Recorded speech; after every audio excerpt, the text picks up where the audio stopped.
Hey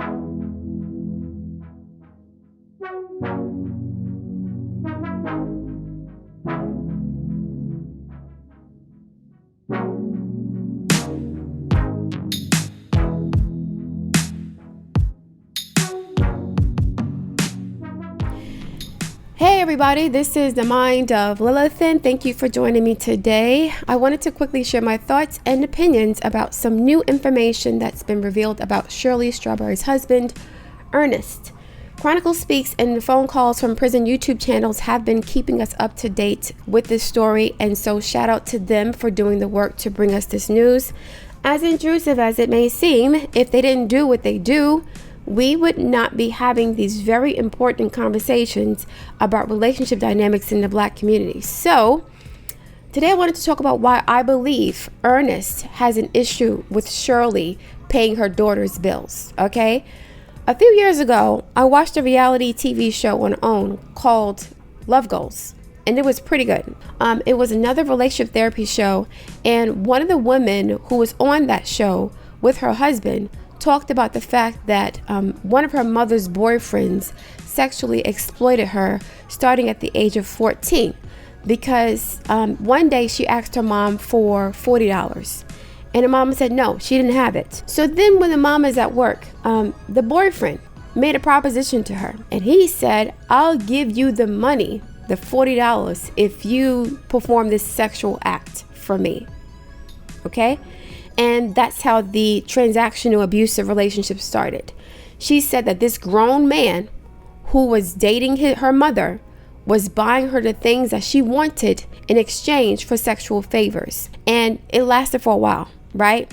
And this lady's experience was not an anomaly, because many Black men, not all, there are some amazing Black men in the world, okay? But many Black men have no problem exploiting the community that they've destroyed. So these men don't protect, they don't provide, and they don't commit to the women that they're having babies with. So they have no problem circling the block, not just to leech off of the older women, but to take advantage of the young girls that have been abandoned and neglected and abused by the community that they've destroyed. Okay, so it's not uncommon for a man like Ernesto to see, some young women who need help, right? They're broke, they're homeless, they're whatever, and turn them into hookers or prostitutes for his barbershop. This is not an anomaly in the Black community. A lot of men use money to gain sexual favors from women. It is very rare to find a man who will help a young, vulnerable, beautiful, or average-looking woman out of the kindness of his heart without expecting sexual favors in return. The Black men who have abandoned their communities only come back to sexually exploit the children of the women they've abandoned, who are now teens and young adults. This happens to young girls and young boys, okay? So I listened to several phone calls between Ernesto and his wife and its eyepiece. And during one of the conversations, Ernest expressed his dislike for his stepdaughter, who is Shirley's daughter and her only child, okay? Ernest told Sonia that his stepdaughter didn't like him because he was hard on her, just like he was hard on his own children, and he didn't believe that parents should pay their children's bills until they're 40 years old. So I looked up Shirley's daughter's age, and she's only 25, which means that she met Ernest when she was about 16 years old. By the way, she's very pretty, a beautiful child. That's important to know. Ernest seemed to be upset that Shirley was paying her daughter's bills. And it was odd to me, because Ernest has said multiple times money ain't a thing. He told his wife to just let go of her ring, let go of their home, let go of the car.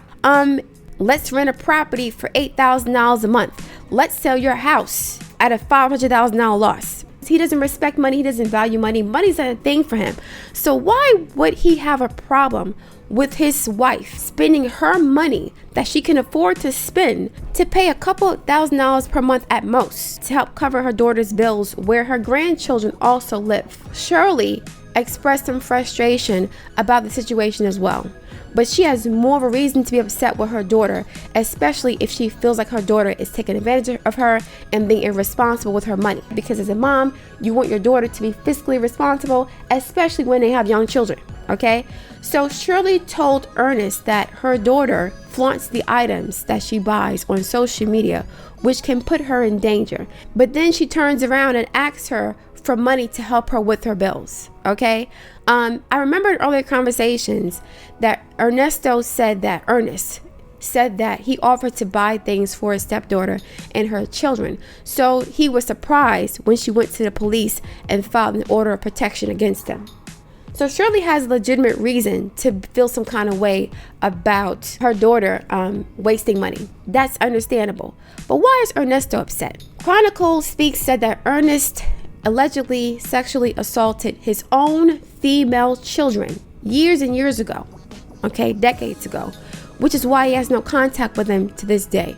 She also stated that people were warning Shirley of his sordid past, but she basically was afraid to see the truth, so she went ahead with the marriage anyway, okay? I don't believe that Shirley knew about the sexual abuse allegations before she married him, but okay, back to the phone call. Ernest said that Shirley's daughter hates his guts because he wants her to grow up and be a self-sufficient adult, which is incredibly hypocritical coming from a grown man who scams money from unsuspecting women. But a lot of men have different standards for themselves than they have for their children. Like Martel, he gave his children chores because he doesn't want to do them, and Melody did them while they were married. I would not be surprised if Shirley was okay with taking care of her daughter's bills until Ernest complained about it. But here's why I believe that Ernest has a problem with Shirley's daughter.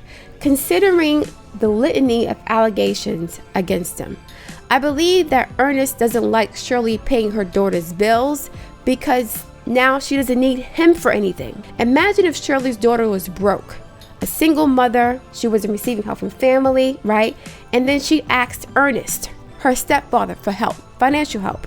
How do you think that Ernest would have helped Shirley's daughter if she asked him for help and she needed it? How do you think this man who has strippers in his barbershop, who is alleged to have molested his own children, would have helped Shirley's young, beautiful daughter? Imagine a beautiful young lady asking this man Ernest, an alleged pedophile, for some money to help her pay her bills. You would be a plumb fool to believe that this man Ernesto would not take advantage of that kind of situation like many black men do in our community, okay? Over a year ago, I stated that one of the reasons why the manosphere is so popular is because they can no longer control women with money, right? Back in the day, a woman could not work. She wasn't allowed to work, or she could only be a maid or a teacher making very little money. And so back in the day, women were forced to marry mangy, musty men for provision and protection. That's not the case anymore. So men have less control over women.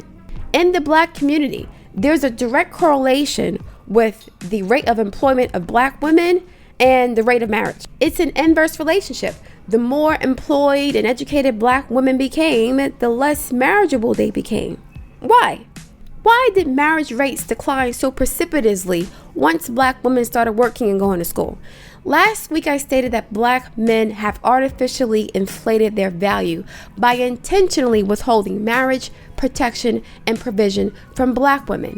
And they do this to control women, to force women like Shirley to settle for struggle penis after decades of suffering in unfulfilling, abusive, and unrewarding relationships, whether they're married or not. But there's another dark side to the story that I touched on briefly in the past. The men who have destroyed the communities by neglect, sexual exploitation, and violence, they circle the block when they're old or older, 30s, 40s, 50s, right? And they do this to take advantage of the broken village, the burned down village that they have destroyed. They take advantage of the young, poor, vulnerable people who are lost, neglected, and abandoned by their overwhelmed mothers who struggle with mental, emotional, and financial issues after dealing with a lifetime of abuse from black men who intentionally inflict harm on black women to control them. You have the Kevin Samuelites. Kevin Samuel's in his 50s. You have men in their late 40s, 30s, 40s, 50s looking for young, feminine, fit, friendly women in their early 20s. The same age as the children they didn't raise. the same ages as the children they didn't provide for or protect. We have women in their 40s and 50s competing with their own children for the men their age who refuse to commit to them, and now they're artificially inflating their value by making themselves available to women in their 20s, 30s, 40s, 50s, and even 60s. So you have a small pool of black men, attractive with their teeth and their hair, right? All their faculties, who are available to women in practically every age range. And the longer these men refuse to commit, the better the chances they are of finding an older, desperate woman to take advantage of, or a young, naive girl who has daddy issues to sexually exploit. Over a year ago, I did a story about this 60-something-year-old man who married his goddaughter as soon as she turned 18 years old. He was over 60 years old, and she was 18, and she got married to this man because she didn't know any better. He had been grooming her for years, right? These men don't protect, they don't provide, they prey upon the lost and abandoned children in the community, okay? For many men, not just black men, because most men do this.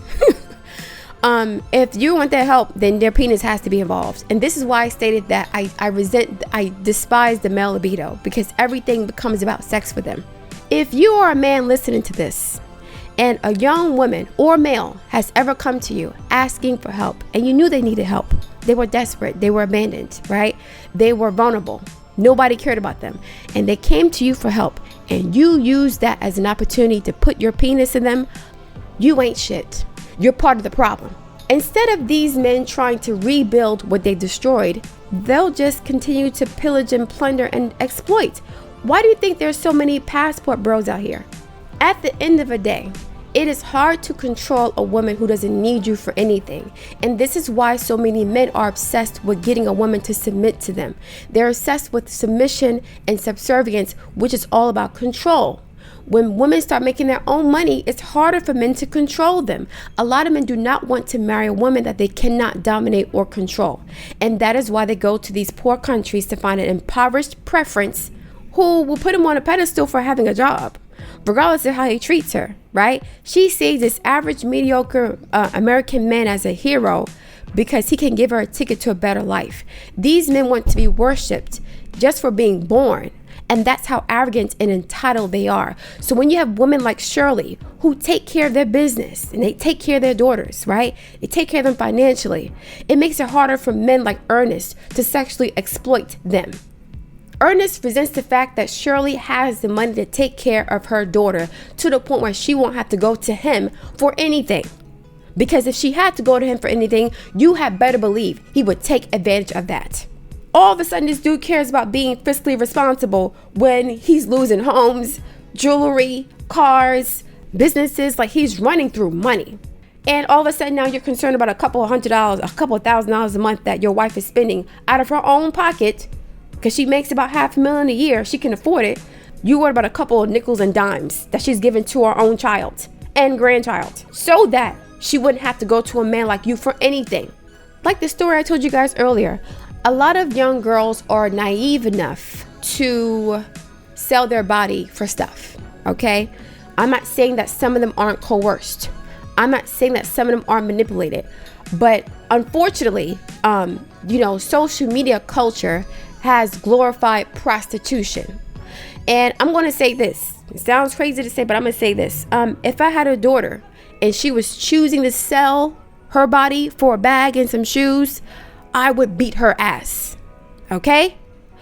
If she was being coerced to sell her body forcefully, that predator's going to jail. Well, he's going to jail regardless. Whether she's asking for it or not, he's going to jail regardless. This is one of the reasons why I have such a disdain for prostitution culture and TV shows like Love and Hip Hop. Even though they're highlighting real situations and circumstances that happen in the black community, the fact that it's glorified and normalized, it makes young girls more open to the idea of selling their bodies as a profession, okay?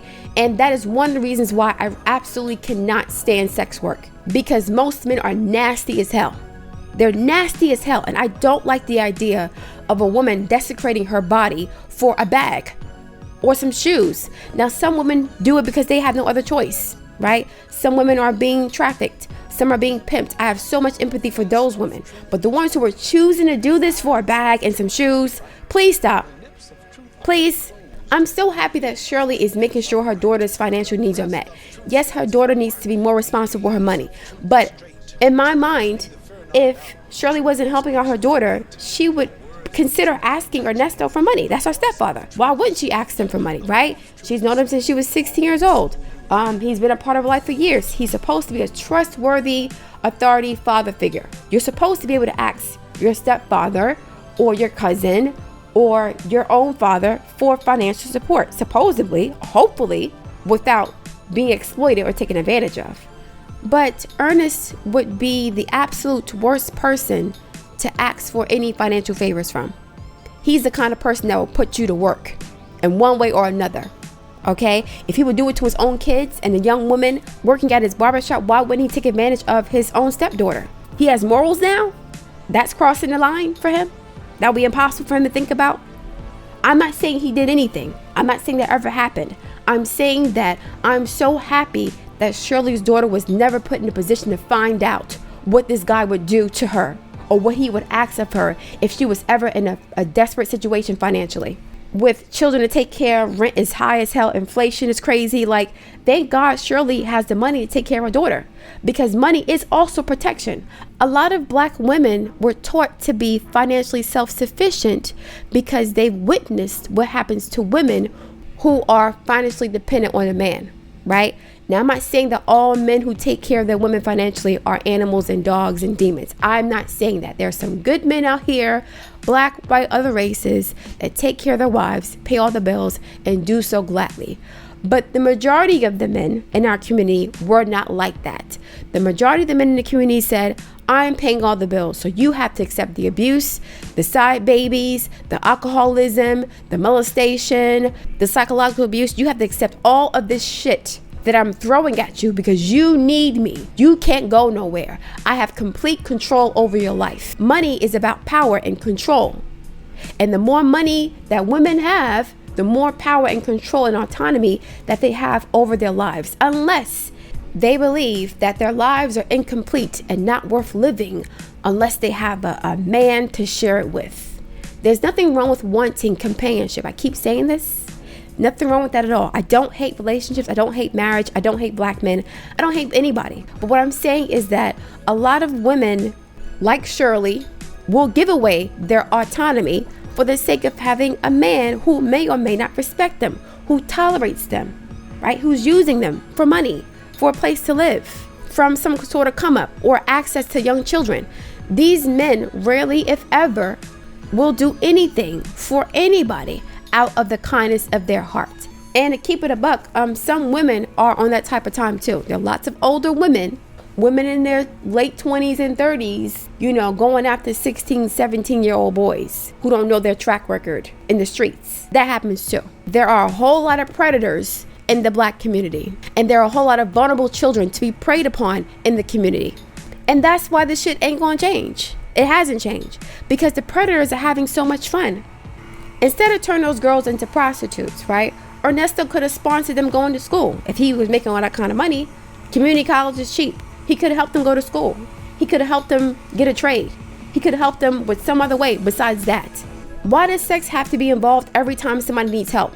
A child, a teenager, a young adult on the streets. You see, they're lonely, they're hungry, they're lost, they're scared. And the first thing you think in your mind is, let me put my penis in this situation. Why? Why can't it just be, sir, madam, I'm down on my luck. I need some help. I know how dangerous it is to do that these days. It's very dangerous to help anybody out because we have so many people with mental health issues in our community. I understand that. But, sir, ma'am, can I get $20 for something to eat? Can I get $100, whatever? Why can't it just be that? Here's some money and just go about your business. Why do you think you need to rescue this person by using your private parts? That's not what they're coming to you for. And even if the young person is offering it to you, let me do this for you so you can give me some money. How about you just say, you know what? I don't want that from you. Here's the money. Take care of yourself. That's it. Why does it always have to be sexual? So anyway, I'm not saying that, Shirley's daughter ever had a sexual relationship with Ernest. I don't think so. I'm not saying that. What I'm saying is that Ernest has an issue with the fact that Shirley is protecting her daughter financially, so that now she doesn't have to go to Ernest for anything. Ernest, in my opinion, would have no problem pimping out Shirley's daughter or making her earn her money, earn her keep with him if she needed him. And this is why it's important for parents to support your children financially for as long as possible. Don't say, oh, you're 18 years old now, get out the house, or, you're on your own. No. Yes, you want them to make their own money and to pay their own bills. That's fine. There's nothing wrong with that. But a lot of girls and men now, a lot of ladies and men, young ladies and young men who want to live the soft life without working for it, they're willing to sell their bodies to do that. And so if you're taking care of your children financially up until their mid-20s or even late 20s, you can minimize the risk of that happening. Okay? You can minimize the risk of your daughter coming across an Ernesto and now you're working in a barbershop twerking on national TV. But just to close it out, the main reason why there's this manosphere pushback, this MGTOW pushback, incels, whatever, these men are upset about the fact that for the first time in thousands of years, women have bodily autonomy. And so they don't have to marry, your chicken-chested ass for a roof over their head, right? They have options. I don't have to sell my body to this man, which is essentially what marriage is. It was back in the day. I don't have to sell my body to this man for a place to stay, for food, right? For provision and protection. I don't have to do that anymore as a woman. I can work for myself. If you're a parent listening to this, make sure you give your children financial support for as long as you can. I'm not saying teach them irresponsibility. I'm not saying let them take advantage of you. But make sure that they're not at the mercy of these vultures and predators who are waiting for the opportunity to exploit your child sexually because they need something to eat, because they need their light bill paid. Make sure you do. I'm not saying it's always possible. Sometimes it's not possible. But whenever possible, protect your child from predators like Ernesto who are waiting for you to drop the ball. They're waiting for the day when your pretty daughter or your handsome son is homeless, hungry, horny, and willing to do anything for a place to stay. And now the vultures can come out and take advantage. Instead of saying, oh, let's create an economic base for these children.